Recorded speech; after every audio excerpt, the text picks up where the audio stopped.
Professor? Sim, te escucho. Assim, a pergunta diz, um agente etiológico é responsável da enfermidade, que surgiu a partir do estudo das infecções e dos transtornos monogênicos, certos? Sim.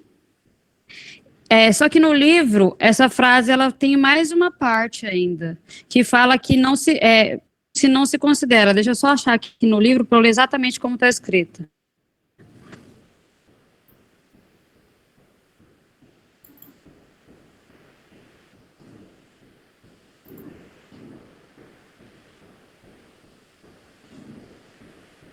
Eu não sei se é um erro de interpretação ou se, na verdade, eu fiquei confusa. E Só abrir um a minuto, carta professor. questionário.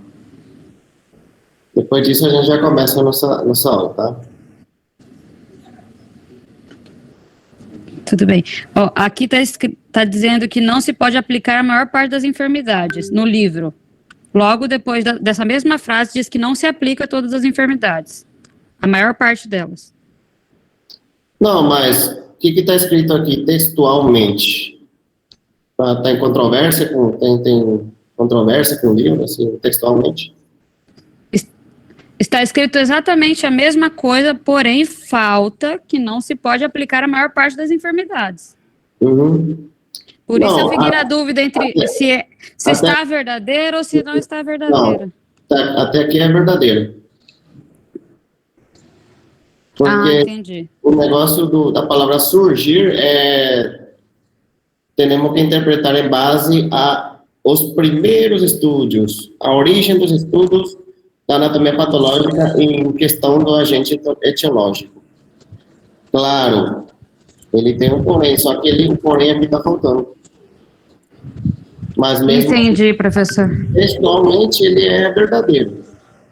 Ele segue o contexto do livro. Você vai ler exatamente. Entendi. Achei que como está incompleto, segundo o livro, achei que tivesse como uma pegadinha, podia ser mais... entendeu? Era só a minha dúvida mesmo, professor, mas muito obrigada. Relaxa, meu nome é Fábio, não é Sérgio, hein? Desculpa, professor. Não, porque Sérgio é malandro, ele que faz uma pegadinha, né? Tá bem. Não, é verdadeiro sim, aqui o contexto é exatamente aplicável ao livro, né, que você realmente leu, e está no livro mesmo. Toda a parte falsa e verdadeira e algumas que outras coisas está no slide aqui. Nem tudo está no livro, mas algumas as coisas estão no slide, referente ao slide. Está bem de boa aqui. Isso aqui é verdadeiro, para você sair das dúvidas. Se saiu isso, se você colocou verdadeiro na prova, por exemplo, se você já fez, tá de boa, acertou. É isso mesmo. Então tá bom. Obrigado, professor. Ô, professor, posso tirar uma dúvida também, aproveitando aí da colega? Sim. Aí mesmo, nessa questão, no caso da penúltima aí, do método de PAF aí. Sim. São estendidos citológicos de caráter superficial. É falso essa, né? Não seria profundo, né? Profundo, claro. Sim. A gente ficou em dúvida. A gente, uns colegas, ficamos debatendo essa questão aí, mas aí a gente se entendeu que é falsa mesmo, né? Só queria confirmar. Perfeito. É falso mesmo. Superficial seria o Papa Nicolau, por exemplo, raspagem. No caso. Beleza, vamos começar então a nossa aula aqui. Vou colocar para gravar. Beleza.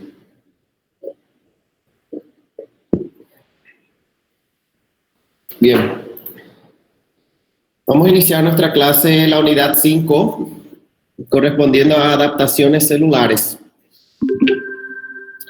Bien, ahora está oficialmente grabando nuestra clase. Muy buenas tardes a todos, queridos alumnos del quinto semestre, quinto F, quinto G.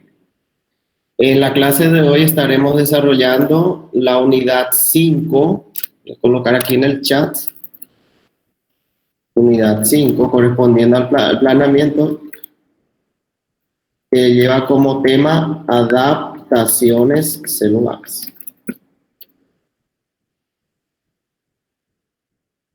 Ahí está. El tema de hoy, para la gente de marketing que va a observarlo otra vez esta videoclase, el tema de hoy es unidad 5, adaptaciones celulares. Bien, voy a presentar acá el slide. Espero que todos consigan visualizar. Me avisan si hay alguna dificultad en el audio o si es que no aparece para ustedes la tela o slide. Bien, en la clase de la unidad 5, correspondiendo al tema de adaptaciones celulares, incluye conceptos generales, respuesta celular al estrés, adaptación versus lesión, tipos de adaptaciones que vamos a estudiar aquí es la hipertrofia, la hiperplasia, la atrofia y la metaplasia. Bien, empezando acá a hablar sobre la adaptación, conceptualizando cuál es el concepto, de adaptación. Y el concepto de adaptación vamos a definir que es una respuesta. Y acá, antes de iniciar la clase, ya en el título dice que es una respuesta celular al estrés. O sea, que si una célula sufre un estímulo externo, principalmente un estrés, esto puede modificar la parte estructural celular, pero mantener las funciones fisiológicas. O sea, la adaptación es un proceso funcional y estructural de carácter reversible a cambios de estado fisiológico o estímulos patológicos. Bien, no confundir adaptación con lesión celular, son cosas diferentes. Puede que de repente el mecanismo sea, digamos, iguales o parecidos, pero en el contexto de adaptación celular lo que pasa es que la célula sufre una alteración estructural. La parte del citoesqueleto, la parte morfológica va a estar, digamos, tendrá un cambio reversible de acuerdo a la respuesta frente a un estrés que le está sufriendo. Siguiendo con el concepto de adaptación, dice que es un estado fisiológico nuevo, aunque con equilibrio alterado. Bien, o sea que las funciones celulares fisiológicas no se modifican.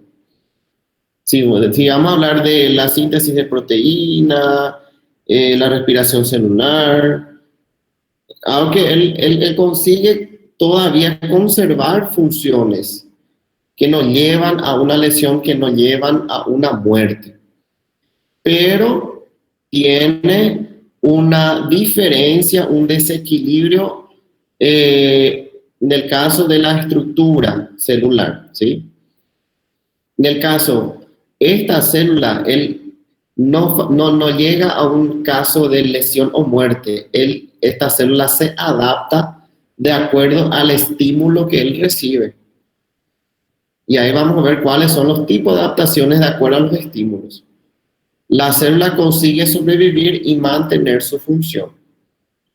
Bien, vamos a seguir un poquito acá para entender el tema de adaptación. En aulas anteriores, ustedes desarrollaron, me imagino, ¿sí? La parte de lesión celular. ¿Qué es una lesión celular? La lesión celular es cuando una célula sufre una modificación en su función, pudiendo esta ser reversible o irreversible. Mismo que mantenga la parte estructural. La lesión celular ocurre a partir de una isquemia, de una hipoxia, de un agente citotóxico, de un agente lesivo, cuerpo extraño, infecciones, sea cual fuere la causa. Si esta causa modifica las funciones y lleva al daño de organelas, Consecuentemente, esto puede llevar a una muerte celular. Estamos hablando de lesión. Lesión es reversible, también puede ser irreversible. Hay una línea tenue entre sobrevivir y morir, entre la vida y la muerte. La lesión celular tiene sus cambios morfológicos también, principalmente afectando organelas donde las organelas sufren estos daños que modifican las estructuras celulares. Y estas modificaciones estructurales se desarrollan a partir del daño mitocondrial, del cambio de otras organelas, del daño de ribosomas, lisosomas, incluyendo cambios a nivel nuclear, ¿sí? Entonces, la célula sufre una lesión en toda su estructura, afectando las organelas. ¿Cuáles son esas organelas? Principalmente las mitocondrias, que tienen la función de respiración, ¿verdad?, celular, y también de energía celular. Esas son las principales funciones de las mitocondrias, a partir de la fosforilación oxidativa, que se sirve del ATP para producir energía y también respiración.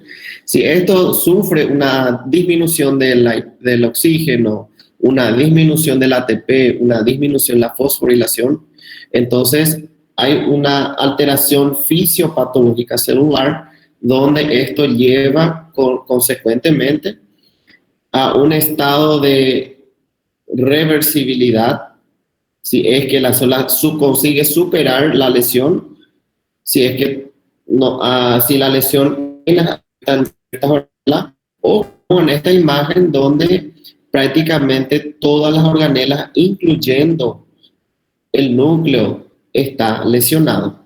Y cuando todas las organelas, incluyendo el núcleo, está lesionado, lleva a una fase de muerte celular. Y ahí podemos hablar de apoptosis patológica o como también de necrosis. Sacando la parte fisiológica, porque claro, existe la apoptosis fisiológica, donde naturalmente existen células y tejidos que tienen que tener una muerte celular programada para cumplir el ciclo celular. Pero sacando el contexto de la parte fisiológica, entrando a entender la parte patológica, vemos que la célula sufre daño en toda su extensión. Todas las células se destruyen. Y esto es un caso de una muerte celular irreversible, pudiendo esta tener capacidad de regenerarse dependiendo de la muerte celular que está ocurriendo, dependiendo de la célula que sufre una lesión o muerte. Esto puede tener una capacidad de regenerar o renovar una célula que ya sufrió la parte de lesión o muerte, como también puede tener la capacidad de repararse. Y eso va a depender del tipo de célula que sufre la lesión o muerte celular. Por otro lado, acá la imagen donde vemos un aumento del tamaño de la estructura, la palabra mágica, estructura, pero sin modificar las funciones de las organelas. Núcleo totalmente conservado, las estrías, las fibras musculares cardíacas con sus estrías conservadas, pero apenas observo un aumento del tamaño. Esto, claro, conserva la vida de la célula, pero puede tener un desequilibrio en las funciones generales del órgano. Bien, entonces la diferencia entre una adaptación y una lesión es que la consecuencia final de una lesión es muerte, una necrosis. Y una adaptación, él puede ser reversible si es que de acuerdo también al tipo de célula que afecta. Si es una adaptación de un caso más crónico, en el caso de una hipertrofia cardíaca, que estamos viendo acá una hipertrofia ventricular, y si es de una adaptación por caracteres congénitos, por alteraciones genéticas de la estructura celular, esto puede sufrir alteraciones en el tamaño y el corazón adaptarse a esa nueva arquitectura de las fibras musculares cardíacas.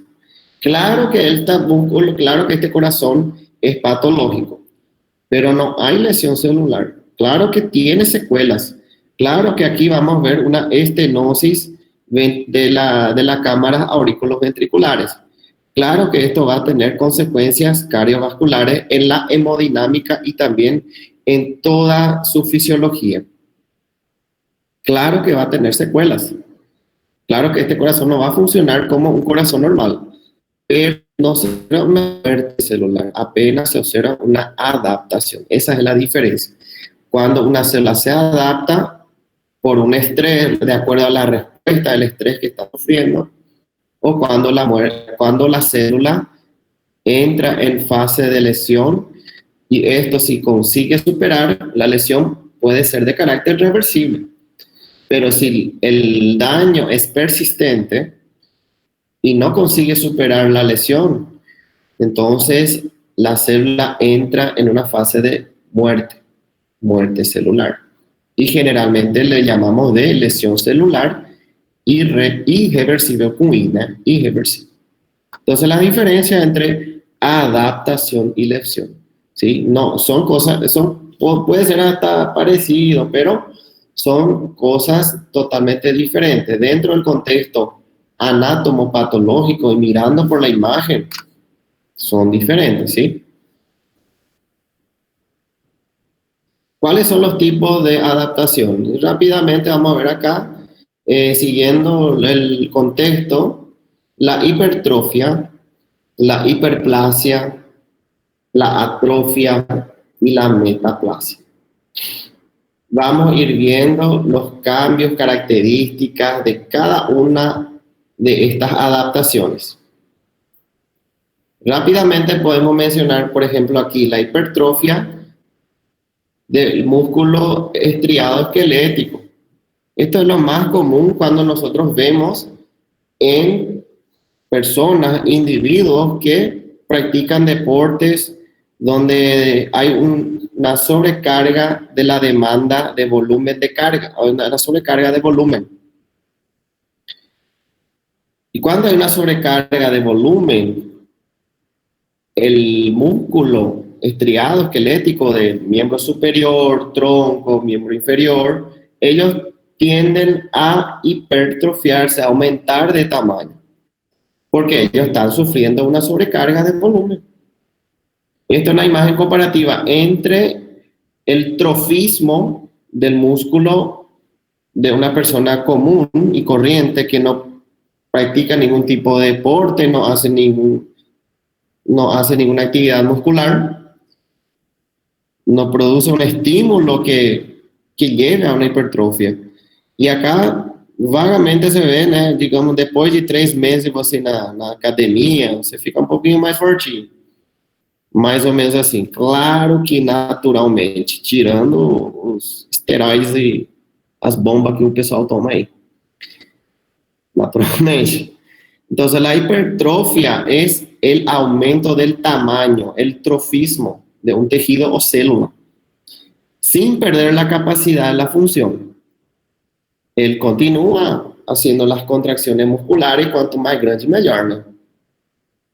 La hiperplasia ya es algo parecido, pero en el libro, o sea, ¿qué nos dice la anatomía patológica con respecto a hiperplasia?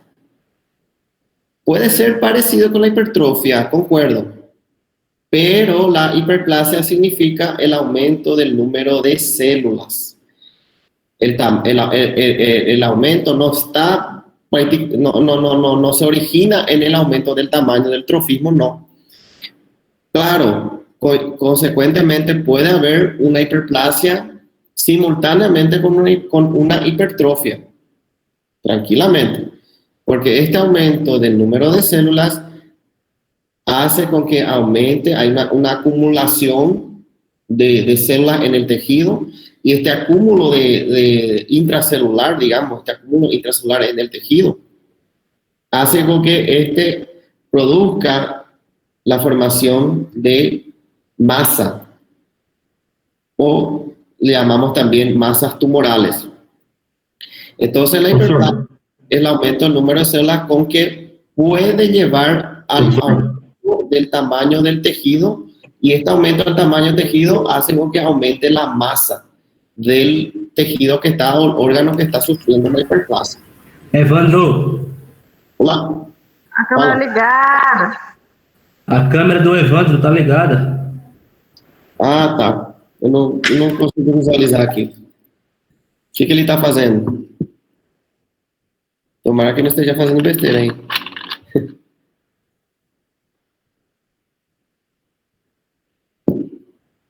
Bueno, vamos a seguir. Entonces, la hiperplasia, gente, ya le voy a seguir a modo de introducción, es el aumento del número de células, que también puede conllevar a un aumento del tamaño de un tejido u órgano. La atrofia es lo contrario de hipertrofia, esa aquí es fácil. Atrofia es lo contrario de hipertrofia. Si la hipertrofia es el aumento del tamaño, atrofia será al contrario, disminución del tamaño del trofismo de una célula o tejido. No caso, tecido muscular, estriado esquelético, normal, y acá en la imagen comparativa de una disminución del tamaño del tejido muscular, no caso do bíceps. Y son varias las causas de la atrofia, que vamos a ver también dentro de este capítulo.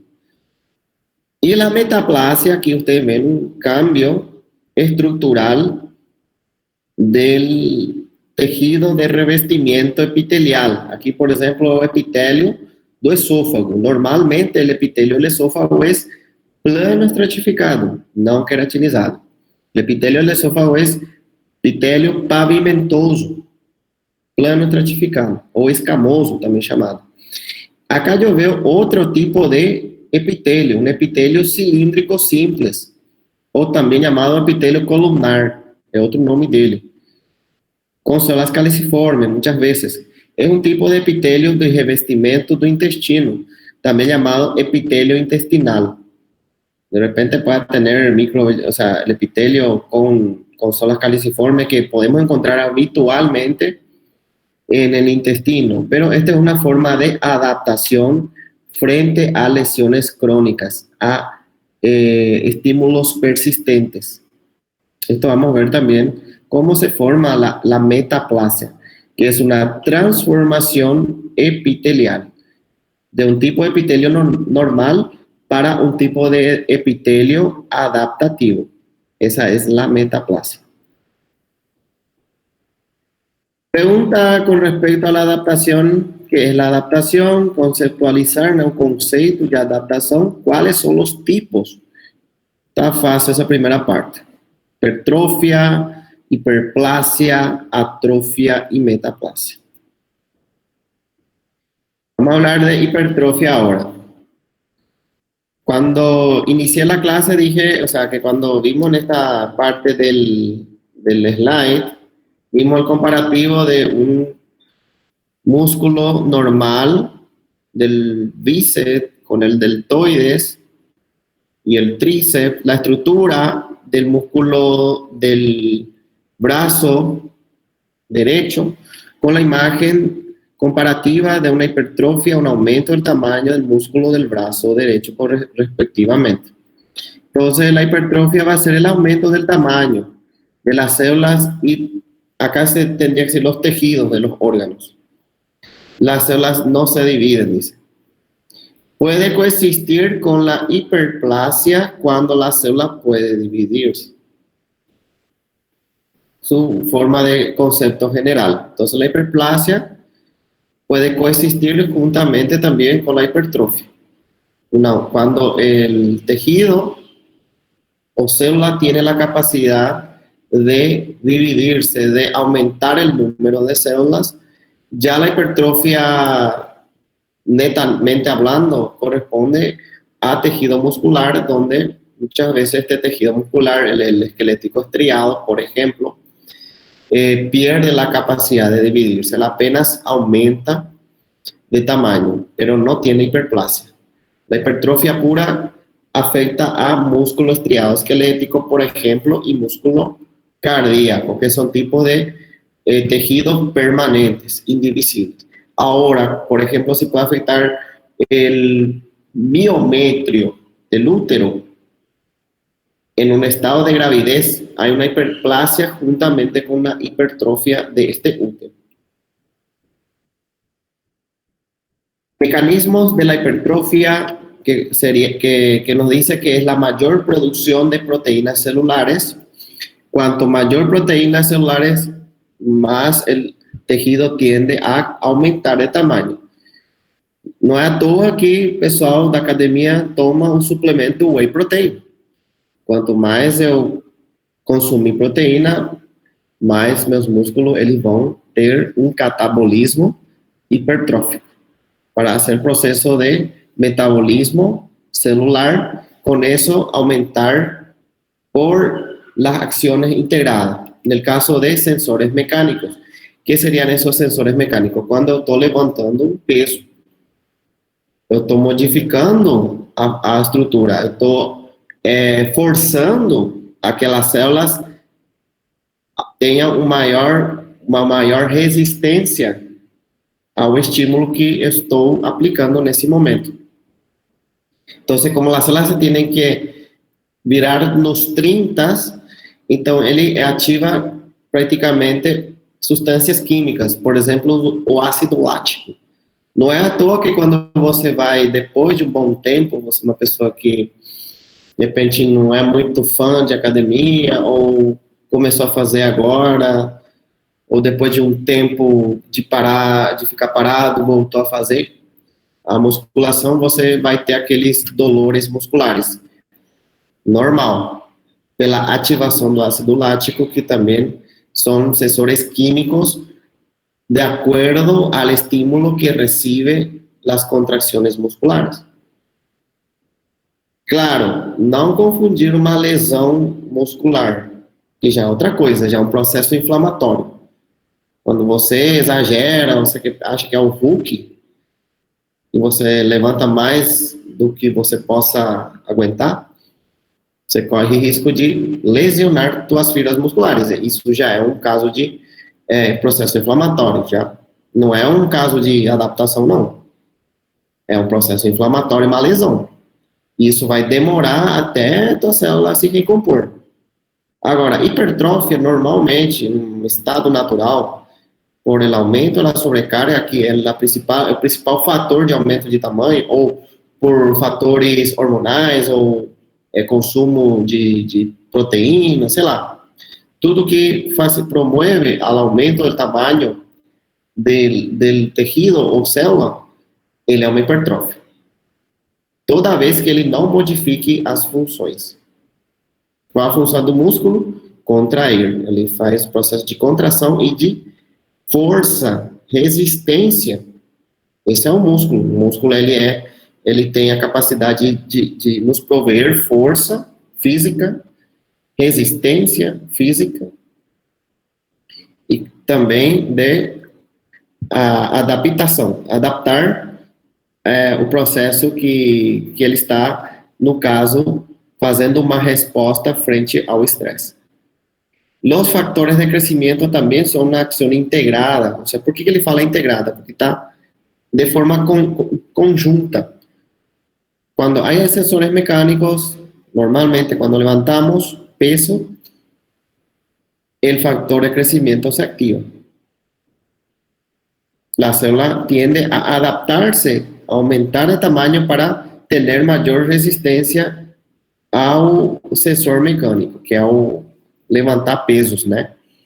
E também ativa as substâncias vasoativas. Estava falando do ácido lático lá, né, que se liberam substâncias químicas e vasoativas que estimulam a esse crescimento da célula. No caso, a célula tem que se adaptar a esse estímulo que ele está recebendo, que, no caso, em palavras técnicas, a gente fala que ele está fazendo uma resposta frente a um estresse, frente a um estímulo. Essas são a ação integrada. É assim que a gente vai entender um pouquinho como que o músculo ele vai ter uma maior facilidade no crescimento. Y hay también señales de la membrana que activan las vías de traducción celular y también las vías de transcripción, o sea que los tiene que enviar por la estructura de la membrana celular, donde ellos tienen que entender que frente a estímulos de sobrecarga, esta membrana tiene la capacidad de aumentar de tamaño. Entonces, las vías de traducción y transcripción se van a activar para que las estructuras de la membrana tengan mayor catabolismo de proteínas. Porque, né, você já sabe o motivo pelo qual o pessoal que treina, que gosta de cuidar do corpo, de fazer uma musculação, consome, de certa forma, maior quantidade de proteína para favorecer ao crescimento, a hipertrofia muscular. Entonces, ¿cuáles son los tipos de hipertrofia? ¿Cómo podemos clasificar? De dos formas, bien fácil, fisiológica y patológica. A fisiológica que eu estava explicando, a hipertrofia muscular estriada, né? O aumento do tamanho do músculo estriado, no caso, todos os músculos que revisten a um hueso. Por isso se chama estriado esquelético, porque ele faz um revestimento ao sistema esquelético. A hipertrofia uterina. No caso, o útero ele não tem músculo estriado esquelético. O útero tem músculo liso, o miométrio. Ele, juntamente com a hiperplásia, que é o aumento, que é aumento de número de células, onde as células têm capacidade de dividir, de aumentar o número de células, de replicação, né? Tem a facilidade da mitose, digamos. Então, a hipertrofia com a hiperplasia podemos classificá-los também como um caso de forma fisiológica. Já a patológica corresponde à hipertrofia muscular cardíaca. Por que eu falo patológica? Não porque ela tem uma lesão, ele está sofrendo lá uma alteração da organela, não. No caso, patológica porque alteram a mecânica fisiológica ou as funções normales do músculo cardíaco. De repente, um músculo cardíaco hipertrofiado, ele fica pesado. E isso dificulta muito na parte da sístole e diástole. Também dificulta muito no ritmo cardíaco. Ele deixa o coração um pouco mais lento, um pouco mais devagar.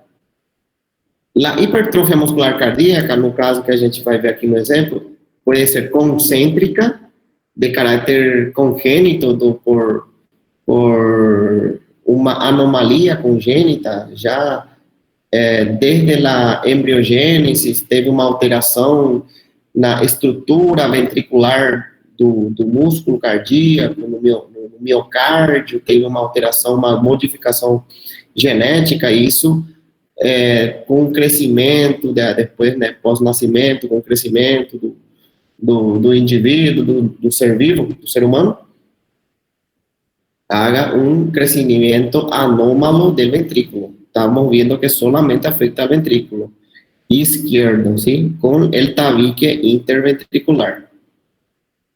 Este es un corte transverso, un corte transversal del corazón, donde se ve la hipertrofia concéntrica del músculo cardíaco. También existe la hipertrofia excéntrica por causas infecciosas, por ejemplo, una cardiomegalia de mal de Chagas.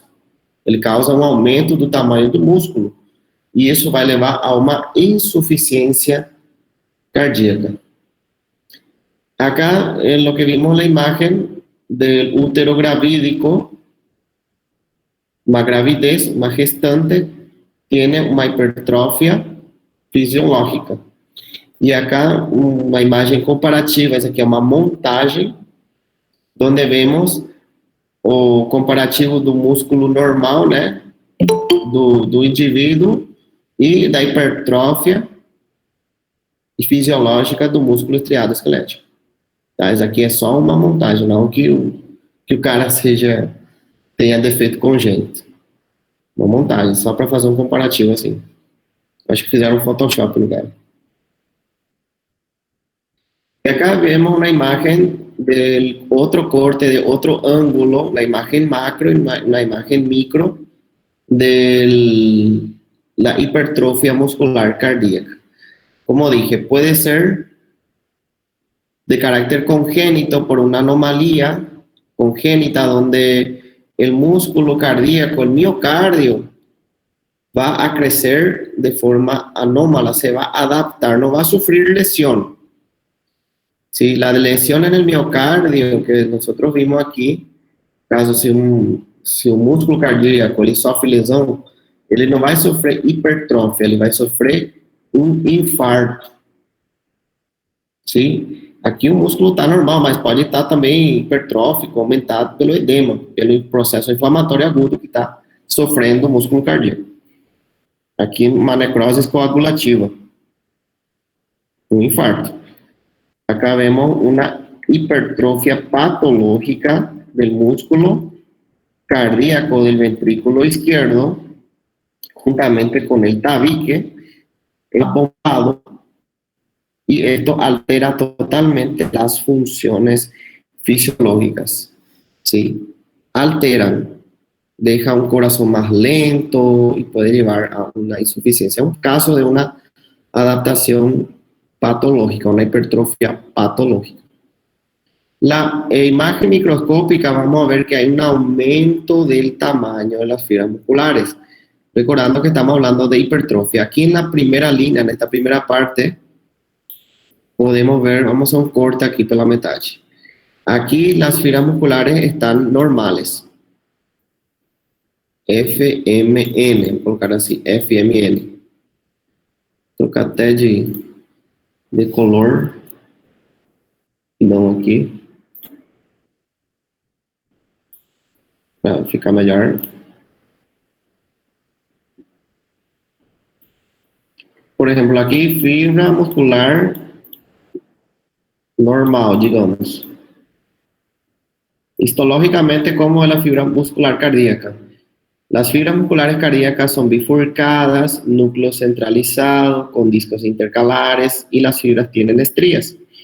Se ve tejido conjuntivo normal aquí de una fibra muscular cardíaca. Aquí está normal. Aquí abajo, en la otra mitad, yo voy a ver un aumento del tamaño de la fibra.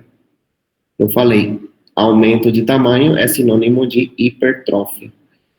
¿Sí? Aumentó, está bombado y también disminuye el espacio, muchas veces puede comprometer incluso el espacio del tejido conjuntivo.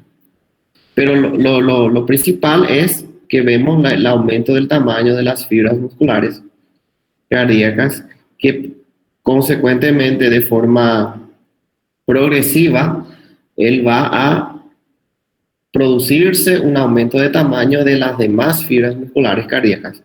Él puede extender esta hipertrofia. En el caso aquí, vemos toda una extensión de la hipertrofia ventricular izquierda, que también compromete al tabique interauriculoventricular. No caso, tabique interventricular, ¿verdad? Acá está la imagen donde en otro corte, este es un corte longitudinal y acá un corte transversal del aumento de las fibras musculares cardíacas con el aumento del tamaño del núcleo. Todo está aumentado. Todas las fibras están aumentadas, ¿sí? En la imagen histológica, histopatológica en un caso. Esta imagen corresponde a la hipertrofia fisiológica,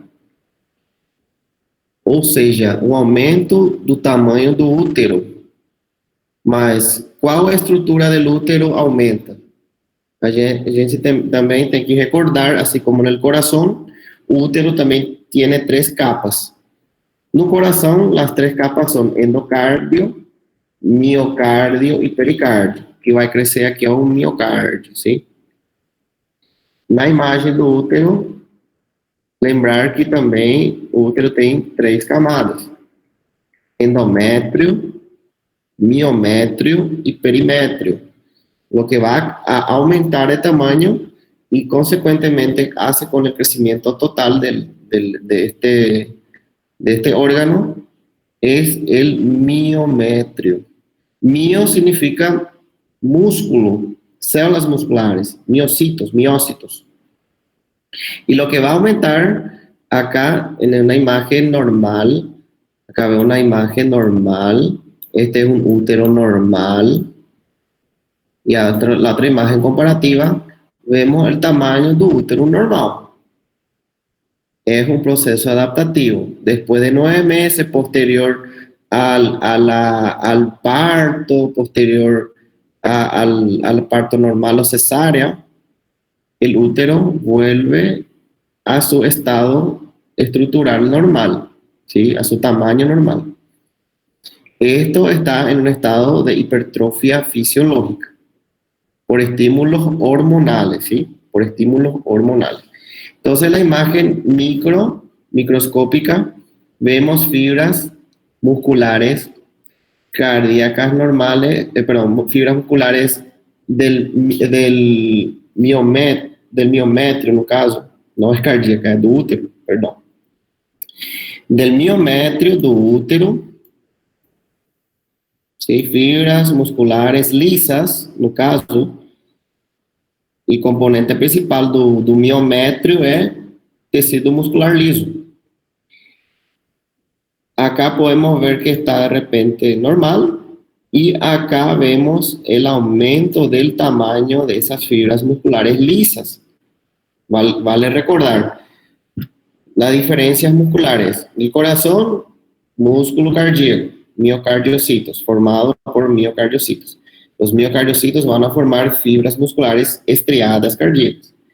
En el útero observamos fibras musculares lisas, que têm a capacidade de dividir muitas vezes também, por isso que ele vai sofrer também uma hiperplasia, juntamente com a hipertrófia, no útero gravídico.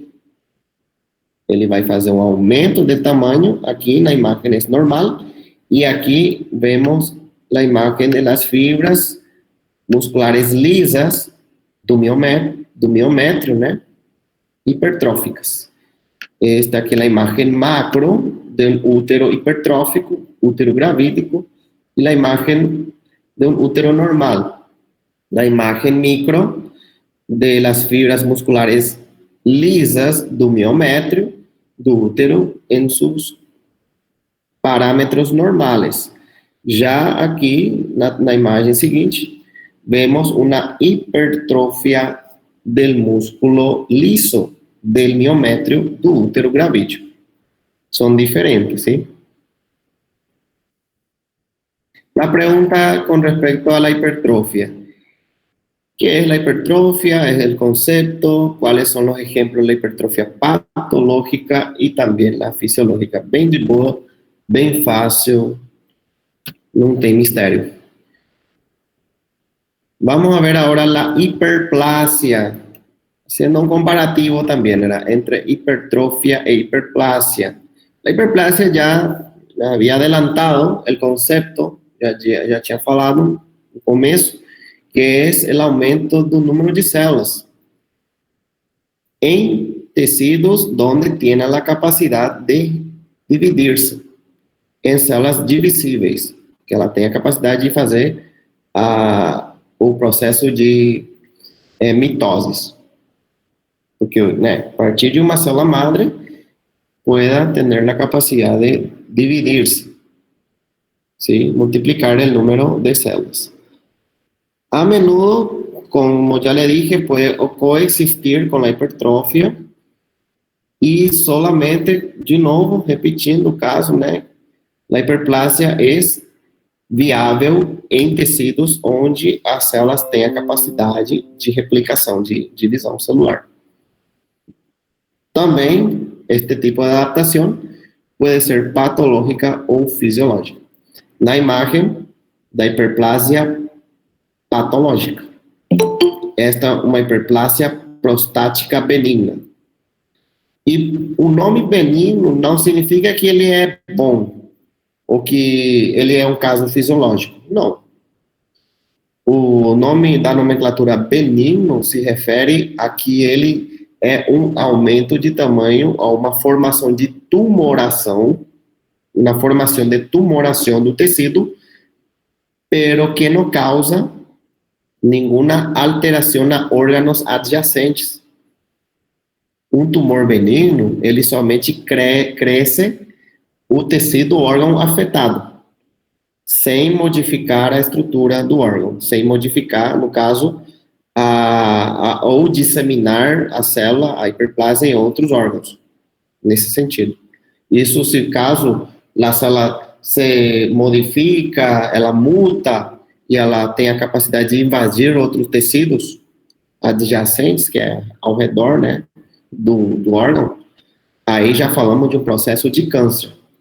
Então, benigno se refere à formação tumoral de células de um tecido. Vai formar um tumor, uma massa tumoral. Pode ser um cisto, pode ser uma massa de maior tamanho, ou um acúmulo de cisto, de quiste, e vai formar uma massa tumoral. Este é um caso de uma hiperplasia patológica. Não é normal que aumente de tamanho, né, a glândula prostática, essa aqui é a próstata, parece uma maçã. Você corta, se não corta, parece uma maçã, né, normal. Esta é a próstata, a glândula prostática. As células da próstata têm capacidade de dividir-se, é por isso que pode sofrer uma hiperplasia por estímulos ou alterações de fatores hormonais. ¿Sí? Eso ya vamos a ver allá en el capítulo de patología del aparato reproductor masculino. É outro capítulo, é gigante esse, para eu explicar como que forma um tumor na próstata. Eu vou usar ele aqui solamente como um exemplo para dar-te bases ao entendimento da formação de um tumor de próstata. Agora, se você já sabe como que é, tranquilo, parabéns. Quanto mais você sabe, melhor. Pero o capítulo é adaptação celular, então vou me limitar apenas falar usar essa imagem para me referir à hiperplasia, tá? Lembrando que eu não vou perguntar a fisiopatologia da hiperplasia prostática benigna, não vou perguntar a estrutura patológica, da anatomia patológica da hiperplasia prostática benigna. Não vou falar da patologia em si. Eu vou falar ele apenas como uma imagem de exemplo de hiperplasia, tá? Não que eu vou entrar em um estudo mais profundo. Isso vai haver, eu não quero me adiantar aos fatos. Isso vai a estudar melhor lá no 6º semestre, que é uns meses. Se Deus quiser, eu vou explicar isso para vocês no capítulo de patologia do aparato reprodutor masculino. A gente vai entender o contexto detalhado da formação de um tumor prostático benigno e também de um maligno, lá na parte de tumores prostáticos, sim? Porque se eu falar agora isso, e de repente o aluno quer estudar mais, aí ele vai ser um pouco do contexto, tá? E eu quero que vocês foquem em base ao nosso roteiro, ao nosso planeamento, tá? Vamos focar. Claro, se você quer já ser uma pessoa mais curiosa, você quer já entender um pouco mais sobre o tumor da próstata, não tem problema. Mas lembrando, eu não vou cobrar isso na prova nem em alguma parte, tá? Apenas usando ele como um exemplo de hiperplasia patológica. A Aquí voy a ver otra imagen patológica del útero, específicamente del endometrio. Es otra imagen de ejemplo, para justificar una hiperplasia patológica. No caso de uma hiperplasia endometrial, persistente, crónica, y esto altera totalmente las funciones del endometrio, ou seja, altera totalmente o ciclo menstrual e muitas vezes impossibilita a fecundação, no caso, impossibilita a gestação ou a gravidez de uma mulher, por causa que tem aumento da grossura do endométrio. Um endométrio que está grosso, ele não consegue fazer o processo de implantação do blastócito. Lá em embriologia, não sei se vocês lembram, o processo de fecundação, ele acontece na ampola da trompa uterina. Já o processo de implantação do blastocito, ele acontece no endométrio. Se o endométrio está engrossado, no caso, no processo fisiológico, não tem como, é inviável o processo de gravidez. Agora, um processo patológico, isso aqui é persistente, é um caráter crônico, dificilmente a mulher vai ter a capacidade de engravidar. E se ela conseguir implantar, pode ter altas chances de perder, né? Sofrer um caso de aborto, alguma coisa assim. Geralmente ele sangra, altera totalmente o ciclo menstrual. Lembrando que também, neste caso de hiperplasia endometrial, vão estudar melhor, com maiores detalhes, no capítulo de patologia do aparato reprodutor feminino, tá? A gente vai entrar em detalhes lá nesse capítulo. Eu vou utilizar ele apenas como um exemplo de hiperplasia também patológica, no caso de uma hiperplasia endometrial. Também acontece isso no... Com licença. Perdão, pode terminar, depois eu pergunto. Não, já, para de hiperplasia já... Certo, deixa eu perguntar. O uso de DIU, dispositivo intrauterino, né, anticoncepcional, pode causar alguma hiperplasia? Porque ele fica em contato, por exemplo, com o endométrio o tempo todo, né? Será que ele pode causar algum tipo de, pelo menos de metaplasia ele vai causar, né? Olha, se tiver aqui, né, aí sim, ele vai manter engrossado o útero. E vai ser inviável processo de gravidez. Nesse caso, sim. Não é patológico, é uma resposta ao estresse. Porque, ativo, no caso, seria, né? retirando o DIU, esse aqui ele vai voltar ao seu estado normal, né? É uma hiperplasia, digamos, temporária. Enquanto tiver o DIU, ele vai estar mantendo grosso o endométrio, para impedir a implantação do blastócito, que é a célula principal que vai produzir um feto, né? No caso, ele vai estimulando um aumento. No caso, ele não chega a ser muito hiperplasia. Alguns falam que é hipertrófia endometrial, porque ele aumenta o tamanho do endométrio. E o aumento do tamanho, que ele pode coexistir com a hiperplasia, no caso, no DIU, ele é fisiológico, tá? Porque ele estimula ao aumento do tamanho, grossura do endométrio, retirando o fator, o DIU.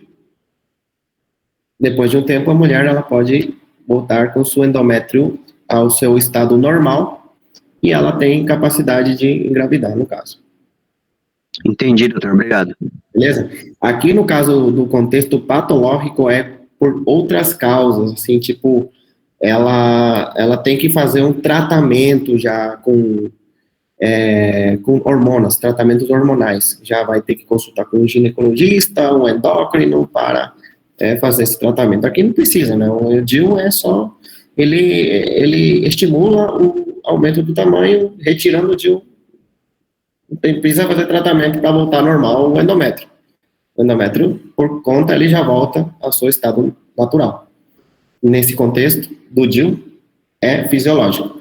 Já em um processo persistente, não tem DIU, patológico. E aqui, a hiperplasia de la imagen, um comparativo, como le dije, que vou entrar em detalhes da hiperplasia, solamente eu vou utilizar a imagem de um exemplo, de uma próstata normal, de um tumor da próstata, né, que afeta generalmente a homens maiores de 50 anos, em média, aumento do tamanho da próstata, não causa muitas alterações do organismo, mas sim altera a mecânica das vias urinárias. Aqui ele está fazendo uma estenose uretral, recordando que anatomicamente a uretra do sexo masculino ele é muito mais extenso, porque tem 3 partes, a uretra prostática, membranosa e esponjosa.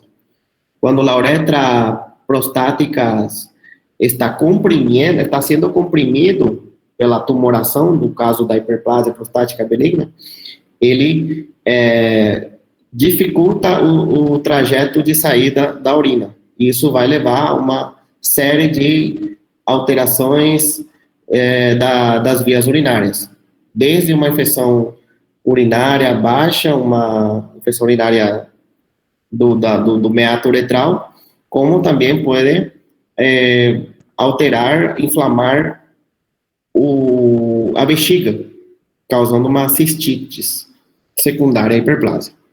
Pode causar uma cistites, uma uretrites, uma polaquíuria, uma dissúria, e solamente resolve com o uso de sonda vesical. Resolve temporariamente. Claro, tratamento definitivo, bisturi, mete a faca, cirurgia. Mas tem um porém, nem todo paciente pode entrar em um quirófano. Você tem que avaliar se ele não é hipertenso, se ele não tem transtorno da coagulação, se ele não é diabético, se ele não tem outras doenças, como comorbilidades que dificultam a cirurgia. No caso, a hiperplasia prostática, se a gente vai falar já do contexto de tratamento, você pode tratar com fármacos, tratamento medicamentoso, para suprimir o estado de hiperplasia. Aqui na outra imagem comparativa vemos a imagem de um câncer. Viram como ele não altera o tamanho da próstata em si, mas vai sofrer uma modificação estrutural do tecido. Acá está a zona de câncer.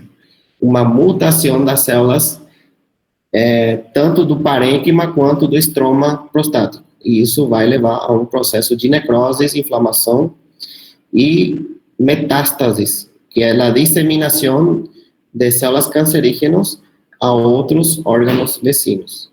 Esse aqui é um caso de um tumor maligno, diferente da hiperplasia, que aumenta o tamanho do tecido por consequência do aumento do tamanho, por consequência do estímulo que leva ao aumento de número de células do parênquima da próstata. Também podemos conceitualizar como o aumento do número de células sem modificar o tamanho. Mas que tamanho? Da célula ou do tecido? Da célula. A célula, ela está tudo normal aqui. Só que ele está acumulado, e dá um aspecto de hipertrófia, né? Ele está acumulado. Fica acumulando. E esse vai levar, consequentemente, à infiltração do tecido conjuntivo. E isso vai formar nódulos ou cistos. E esse cisto vai formar uma massa tumoral. E no caso do aumento do número de células. Já na hipertrófia, se eu vou falar da hipertrófia aqui, ele realmente aumenta o número, ele realmente aumenta o tamanho. A hipertrófia é tamanho, né? Esta é a imagem de uma célula normal, menor, né? Normal. Esta es la imagen de una célula hipertrófica. Aqui é hipertrófica. Aqui acontece uma hiperplasia. Aqui acontece uma hiperplasia. Não modifica o tamanho da célula, mas aumenta o número. E, consequentemente, ele vai formando nódulos, massas e cistos, levando à formação de um tumor benigno. Generalmente, a hiperplasia é benigna, tá? A principal característica de um tumor benigno é a hiperplasia. No caso, que seja uma hiperplasia patológica. Patológica, tumores, hiperplasia.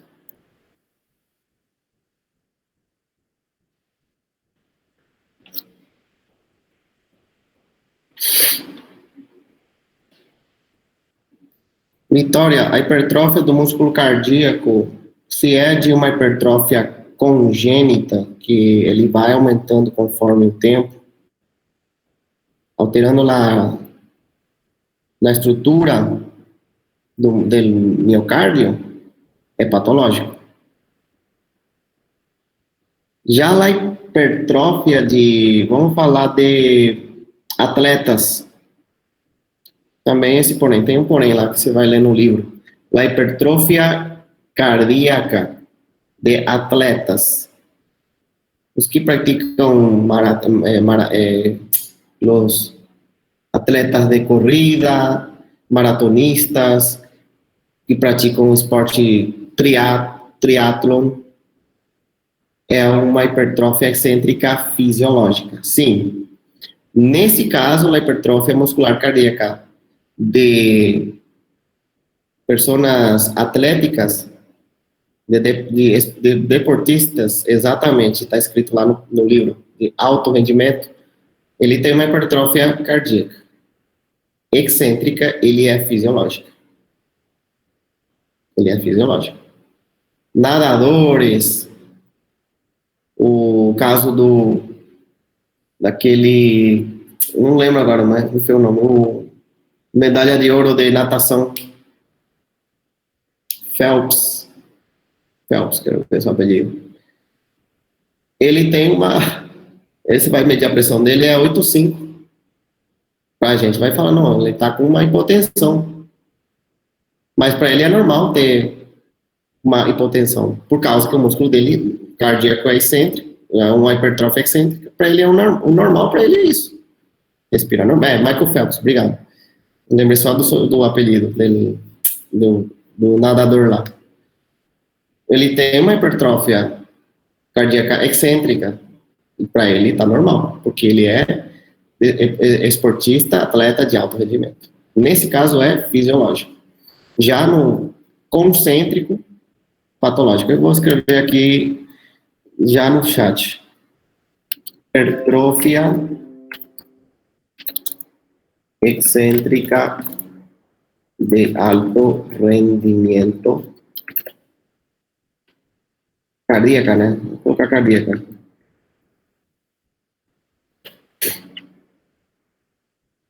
Es fisiológica. Fisiológica. Ahora, la hipertrofia concéntrica que altera las estructuras ventriculares, haciendo una estenosis ventricular, ¿no?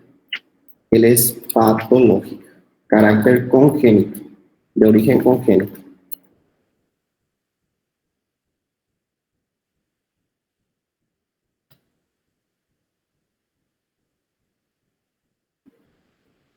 Mioma seria grado de hiperplasia, sim. Também é um caso de hiperplasia do músculo liso, formando nódulos tumorais. É um caso de hiperplasia patológica. Mioma uterino é hiperplasia patológica, tá? Tudo que você vai tratar com medicamento ou cirurgia, patológico. Bien. Vamos seguir acá. Exemplo de hiperplasia fisiológica, em resposta a fator do crescimento hormonal, que a gente já viu lá do útero gravídico, e fator compensatório também existe, a hiperplasia, no caso do trasplante de um órgão, principalmente o fígado. Vai depender qual órgão é transplantado para, né, depende da hiperplasia, para que seja uma hiperplasia fisiológica. No caso, um transplante hepático. Se você fazer uma lobectomia e fazer transplantar isso de uma pessoa doadora para uma pessoa doente, que vai receber o órgão, vai sofrer tanto hiperplasia no doador, tanto vai sofrer uma hiperplasia para o transplantado. Sim, nos dois casos tem hiperplasia, para o que vai doar, quanto para o paciente que vai receber, por causa das células que são regenerativas. No caso, os hepatocitos têm a capacidade de regeneração frente a um estímulo. E a hiperplasia patológica é induzida por ação anômala de hormonas. No caso, que eu falei, né, uma alteração do equilíbrio hormonal del andrógeno, las hormonas androgénicas y las hormonas sexuales masculinas llevan a una alteración de la estructura de la próstata, a formación de tumores. Caso uma hiperplasia prostática benigna é uma hiperplasia patológica. Tanto a macro como a micro vemos o aumento do número de células, consecuentemente aumentando o tamanho do tejido por acúmulo de las células. Ya en el caso de los factores de crecimiento o compensatorio, no caso, factores compensatorios, que é a imagem aqui, o fator compensatório, é fisiológico. Ejemplo clásico que se utiliza para explicar un factor compensatorio es el trasplante de hígado. Se hace una lobectomía del órgano do indivíduo que vai doar para quem vai receber. Nos dois casos, existe un factor compensatorio. Las células del parénquima hepático se van a regenerar y van con el tiempo a formar toda a arquitetura del hígado. Ele vai compensar, ele vai restituir. Já quem vai receber, né, o paciente que vai receber o fígado transplantado, também vai ter uma hiperplasia compensatória. É um tipo fisiológico.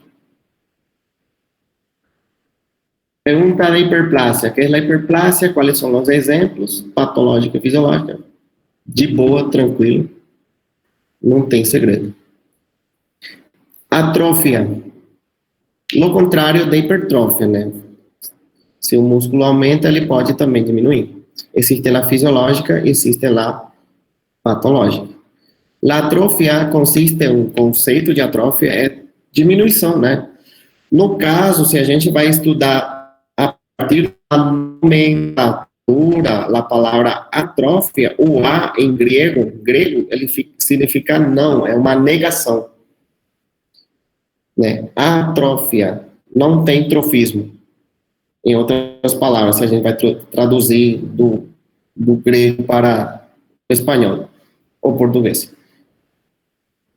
Né? Solamente que ele não fala que no caso, não é que não tem atrofismo, ele tem trofismo, só que de menor tamanho, diminuído.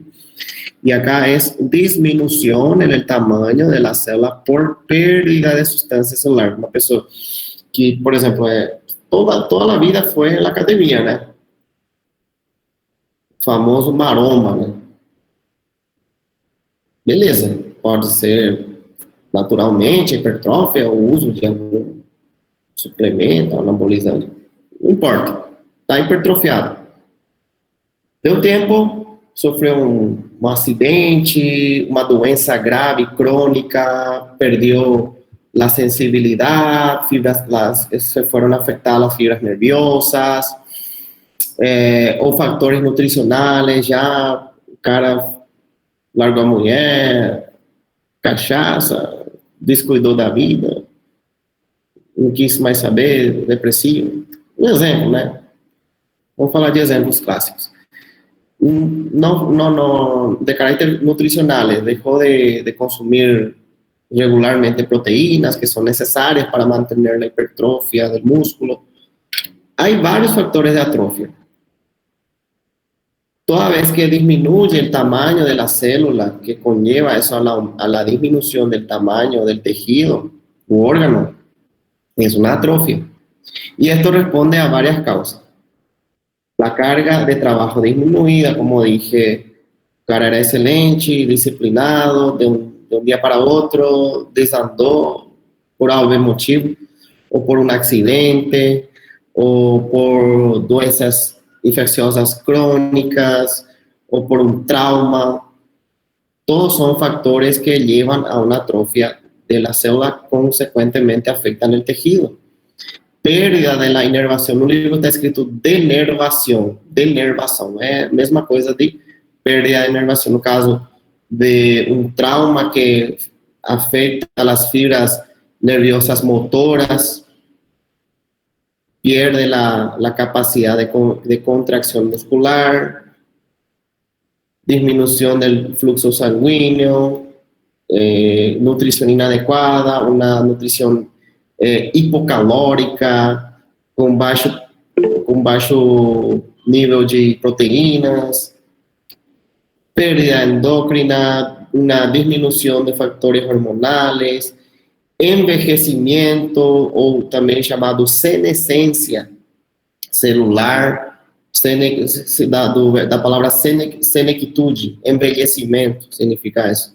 Presión tumoral, un tumor crónico que está comprimiendo el tejido adyacente, que le puede causar una atrofia.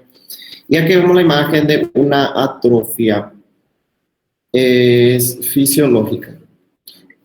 ¿Quién es la atrofia? ¿La letra A o la letra B? Está na cara que é a letra A. A de atrofia, né? ¿Y por qué?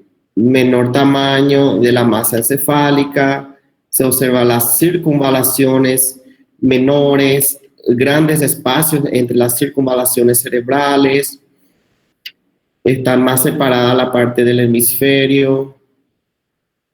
Esto es una atrofia senil. Este es el cerebro de un adulto mayor, de un idoso de 80 años. Esta es la imagen de una masa encefálica normal de un adulto de 30 años. Qual a diferença? Essa aqui é uma atrofia por envelhecimento. Ustedes saben que las fibras musculares, una vez que sufren lesión, ellos difícilmente se puedan regenerar. Se puede reparar, pero regenerar ya no. También las neuronas, las células neuronales, son un tipo de células permanentes. Cuando sufren pérdidas o lesiones neuronales, ellos ya no tienen la capacidad de dividirse. Y con el tiempo va a disminuir el tamaño de la masa encefálica. Lo mismo en el caso de factores nutricionales o denervación, la pérdida de las fibras nerviosas por causas traumáticas o por una doença, aquela paralisia infantil, una doença infecciosa, puede generar una atrofia patológica. Pero para la atrofia, ¿qué es la atrofia? ¿Cuáles son los ejemplos de la atrofia patológica y de la fisiológica? Mirar aqui. Meu gato no teclado. Nossa, achei que o pessoal ia perguntar alguma coisa aqui. Bien, vamos a seguir acá. Vamos a la última parte da aula.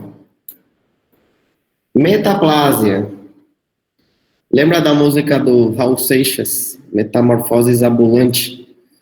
Ele vai mudando, né, conforme a vida. Y la metaplasia meta significa un cambio, una transformación o una alteración morfológica de una célula o tejido. Eso es la metaplasia, un cambio reversible, donde un grupo de células de estado adulto se modifica para otro tipo. ocurre dentro de una agresión crónica persistente. Generalmente la metaplasia puede ser tanto fisiológica cuanto puede ser patológica. Y acá vamos a entrar en un contexto diferente a lo que nosotros ya vimos. La metaplasia, algunos autores consideran que sea un tipo de adaptación patológica. Otros dicen que depende, porque como que la metaplasia tiene la capacidad de ser reversível, um estado de reversibilidade, mas ela pode voltar ao seu estado natural, ou seu estado normal. Pode estar a lesão ou a agressão crônica que está sofrendo e a metaplasia desaparecer. Já no caso, outros consideram que a metaplasia depende de la naturaleza, depende de la forma con que la célula se comporta.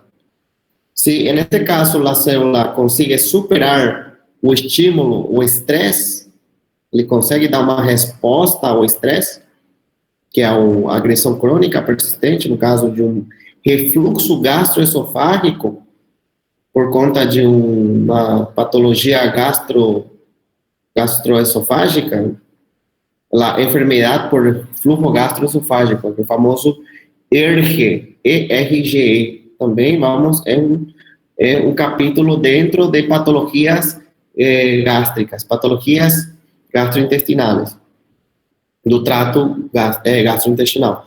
No caso da metaplasia, nós vamos observar em dois tipos de contextos. Em patologias del tracto digestivo y también en patologías pulmonares, de la membrana hialina, de las fibras del parénquima pulmonar, que sufre una modificación del ácido retinoico. También vamos a ver eso en el capítulo de patologías pulmonares. Bien, ¿qué es lo que yo quiero llegar a esto? Que la metaplasia, vamos a entender entonces ahora la parte estructural. Después le voy a explicar el por qué puede ser tanto fisiológica como también puede ser patológica, dependiendo del contexto. La metaplasia nos dice que es una transformación, un cambio, uma modificação adaptativa. Se aqui você está vendo uma imagem histológica do epitélio esofágico, você vai falar que isso aqui não é normal. Porque, segundo a histologia, todo o trajeto da mucosa esofágica, ele só tem um tipo de epitélio. Qual é o epitélio do esôfago? Plano estratificado. Outro nome de plano estratificado, escamoso. Outro nome do epitélio escamoso, pavimentoso. É a mesma coisa. Desde o esôfago superior hasta o esôfago inferior, hasta a última parte do esôfago inferior, ele é plano estratificado. Agora, quando a gente vai observar na transição entre el esófago inferior, donde se localiza el esfínter esofágico inferior, y las primeras formaciones epiteliales del estómago en la zona del cardias, aí não é metaplasia.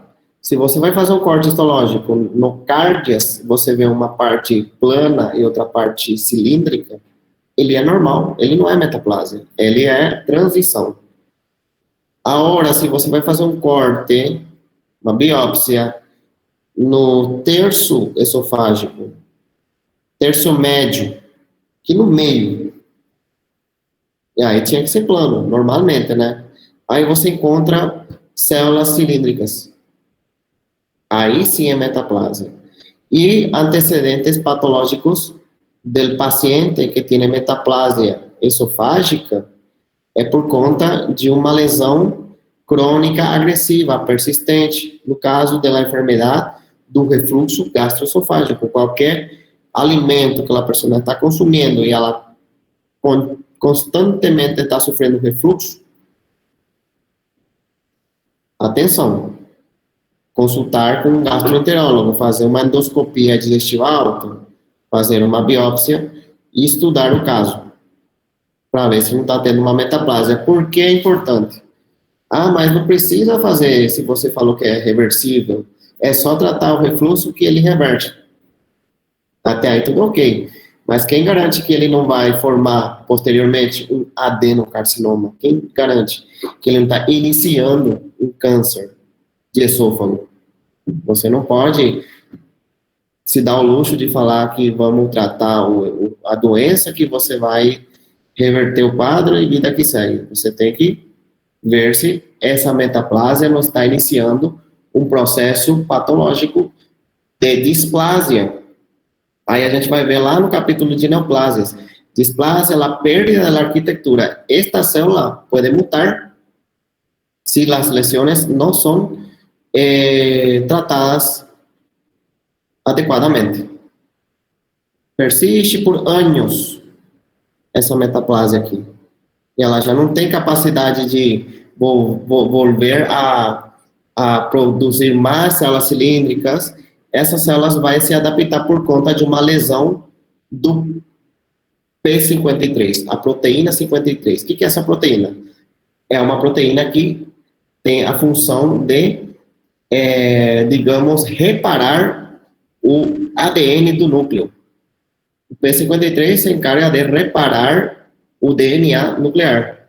Se esse P53 não consegue reparar o DNA do núcleo, consequentemente, esse núcleo vai entrar no processo de mutação. A célula vai entrar no processo de mutação. E mutação é sinônimo de formação de células cancerígenas. E aí a metaplásia se transforma em patológica. Porque em vez de ser uma metaplásia reversível, de voltar ao normal, o epitélio do esôfago, que é plano estratificado, aqui tem que ser plano. Aí é normal, aí é fisiológico. Ou seja, você tratou a enfermidade gastroesofágica e não teve sequelas, vida que segue. Agora, se foi tratado a tempo e as células do epitélio do esôfago voltaram a ser plano estratificado, tranquilo, normal. Agora, se as células não foram capazes de superar a lesão, ela vai entrar no processo de mutação celular e isso vai levar a um caso de patologia muito mais grave, que é o câncer do esôfago. Metaplásia é uma espada de duplo filo. Ele pode ser favorável por conta da adaptação para amortiguar as lesões agressivas por conta do refluxo. Imagina só, você constantemente você tem uma pirose. O que é pirose? É aquela sensação de acidez, aquela azia, aquela sensação de que está queimando. Esse é pirose. Realmente, você pira de dor mesmo, é pirose, pira de dor. E isso, você vai tomar um sorrisal aqui, um sal de frutas lá. No começo, ele pode resolver. Ah, vou tomar água com limão, de boa. No começo, tranquilo. Mas quando é todos os dias, e você não quer fazer dieta, você só quer comer pastel, milanesa, alimentos gordurosos, fritura, pimentadas, porque muitas vezes a metaplásia, o refluxo gastroesofágico é por conta da má alimentação. Não que o alimento seja ruim, senão que muitas vezes o estômago não faz um processo de digestão adequado e ele vai fazer um aumento da produção do ácido clorídrico. Ele vai ter uma hiperacidez gástrica e essa hiperacidez vai fazer um refluxo na mucosa esofágica. E aí que se ativa as células metaplásicas para poder transformar seu epitélio em um epitélio que seja mais favorável a esse processo de adaptação. O epitélio cilíndrico, ele tem maior resistência à hiperacidez. Por isso que o epitélio da mucosa do estômago, ele é cilíndrico, normalmente. Então, ele adapta, ele transforma, se reveste de outro epitélio para tentar resistir a esa lesión crónica. Bien, acá en la imagen vemos de um corte histopatológico. Aqui não é o cárdia, gente. Aqui não é a transição. Aqui é uma parte do esôfago mesmo. Sim? E acá vemos uma metaplasia, uma transformação do epitélio plano. Aqui está o epitélio plano, estratificado. E aqui vemos o epitélio intestinal, uma metaplasia por lesões crônicas persistentes. Se a gente resolver essa lesão, a metaplasia pode se reverter. Se não, ela pode se malignizar. Aqui vemos a imagem de uma endoscopia digestiva alta, onde vemos a imagem do esôfago. Este se chama esôfago de Barrett. É o nome da patologia da metaplasia do esôfago de Barrett. Acá vemos, no caso de umas lesões inflamatórias, ulcerativas, do começo, posteriormente, ele se vai transformar em uma lesão mais opaca. Aqui está em processo inflamatório. Aqui, depois de um tempo, voltou a fazer uma endoscopia e vemos lá a alteração da mucosa. Aqui é a parte branca, é o epitélio plano estratificado, normal. Na parte vermelha, seria o epitélio metaplásico. Você vai fazer uma biópsia, você vai encontrar essa imagem. Uma porção, se você vai fazer um corte aqui, vou fazer um corte. Fazer um corte aqui. Aqui. E aqui eu vou levar no microscópio. E vou mirar na parte do epitélio plano estratificado e na parte do epitélio intestinal. Cilíndrico, simples, com células caliciformes, incluso glândulas, podem encontrar na lâmina própria, no tecido conjuntivo. Esta patología se llama esófago de Barrett. ¿Se puede revertir el cuadro si es tratado correctamente? Sí, si no, se transforma en un adenocarcinoma. Pregunta para la metaplasia. ¿Qué es la metaplasia? ¿Cuáles son los ejemplos de metaplasia patológica? Y también podemos ver si existe o no una metaplasia fisiológica. Para más informaciones, le invito a leer el libro Robbins Cotran, 9ª edición. ¿Alguna pregunta?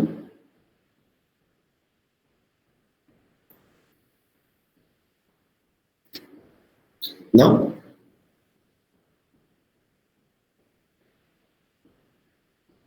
La atrofia es un órgano o miembro por desuso. Vai depender, Ederson, se é por fatores nutricionais ou não está fazendo exercícios mecânicos, pode ser considerado fisiológico. Agora, se ele sofre uma lesão das fibras nervosas motoras, um trauma ou um processo infeccioso onde esteja comprometendo o trofismo do músculo, é considerada patológica. Nesse contexto, sim.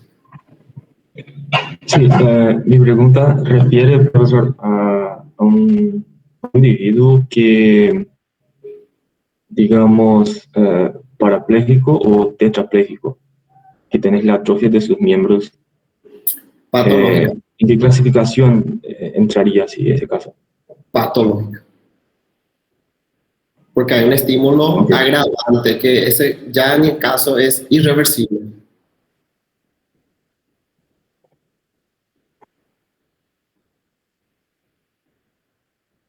Metaplasia fisiológica. Esófago de Barrett tratado, superado. Se não superado o esôfago de Barrett, ele entra no processo patológico de câncer. Sim? Professor, Sim? uma dúvida. O esôfago de Barrett, depois de tratado, ele não voltaria a ser um epitélio plano? Estratificado? Voltaria. Então, sempre a gente vai ter perdão de te interromper, mas é porque eu fiquei com dúvida. Então, sempre a gente vai ter a metaplasia fisiológica só nos períodos iniciais pós-tratamento. Seria isso? Exatamente. Se a célula consegue reverter o quadro, voltar ao seu estado natural, sim. Porque ele é transitório, esse processo de metaplasia é transitório. Então, ele não vai ser uma transformação permanente. Ele vai ser uma transformação epitelial transitória. Se é superado o quadro de esôfago de Barrett, se considera fisiológico. Agora, se esse quadro de esôfago de Barrett não foi superado, o tratamento foi inadequado e evoluiu para um câncer, aí entramos no contexto de uma metaplasia patológica. Beleza? Beleza, pessoal, acho que tá tudo claro. Então, nome e sobrenome no chat. Obrigado pela atenção de vocês. Nos vemos nas próximas aulas. Tchau, tchau.